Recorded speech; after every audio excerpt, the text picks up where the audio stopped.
A volcano starts rumbling and suddenly erupts. But instead of seeing lava trickling down, you see a massive cloud of ash quickly coming towards you. This isn't just any regular volcano explosion. Instead, it's a pyroclastic flow.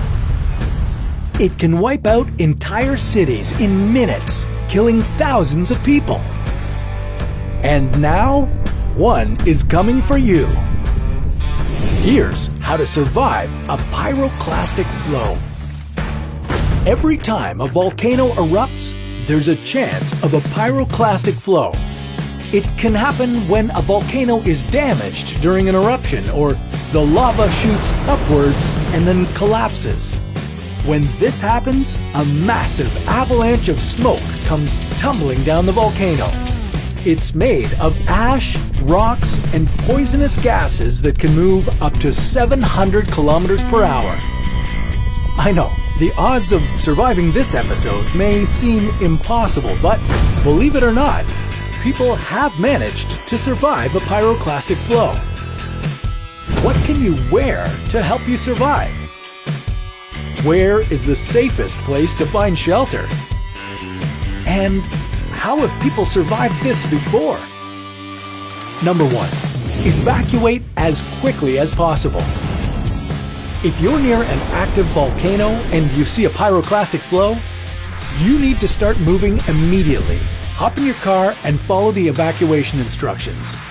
A pyroclastic flow is a lot more dangerous than a lava flow since it can travel up to 100 kilometers away from its original position. So start driving fast if you want to survive this. Number 2, wear protection. You should still be driving your car at this point, but if the pyroclastic flow gets near you, you'll begin to feel the heat. These things can be as hot as 700 degrees. In order to help you survive this heat, you'll want to put on some protective gear. Luckily for you, the University of Missouri has been developing suits to withstand the heat of volcanoes. They use flame-resistant Kevlar and breathable fabric. Wearing this will help you withstand the incredibly hot temperatures. Number 3, seek shelter. If you can't get far enough away to avoid the flow, then you're going to need to find shelter. And we're not talking about a house or building. A pyroclastic flow can easily wipe those out. You'll want to find an underground bunker, cave, or even a parking garage if you can go down to a low enough floor. This is how a prisoner survived a pyroclastic flow in 1902. While an entire city was being burned, Ludger Silberus sat in an underground jail cell with bomb-proof walls. Days later, he was found underground with severe burns all over his body, but he managed to survive.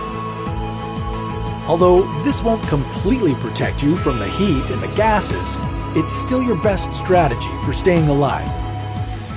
Number 4, wait in your shelter.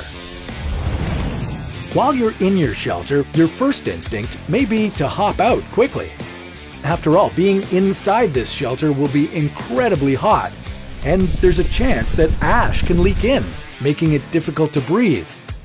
But if possible, try not to leave your shelter right away. If you think it's bad inside your shelter, imagine what it will be like outside. You can expect to find destroyed buildings, massive fires everywhere, and ash so thick you can barely see. And these are just a few of the things you'll have to worry about. Once a day or so passes, you should be able to leave your shelter safely. Number 5, seek medical attention. Congratulations, you didn't die, but that doesn't mean you're walking out of this unscathed. While you were in that bunker, you likely suffered severe burns all over your body due to the heat of the pyroclastic flow. Not only that, but you'll also experience breathing problems from inhaling the ash. As soon as you leave your bunker, you'll need to go to a hospital immediately. There, they can treat your burns and any other injuries you might have. And number 6, listen to instructions. Sure, you've managed to survive this scenario, but it wasn't without consequences. These burns and lung issues might last for the rest of your life. Is there a way to avoid all this? Well, listen to instructions if an active volcano is about to explode. Usually, we're pretty good at predicting these things and can make sure people are far enough away from the explosion so that no one gets injured. That way, you can still see the incredible sights without getting burned.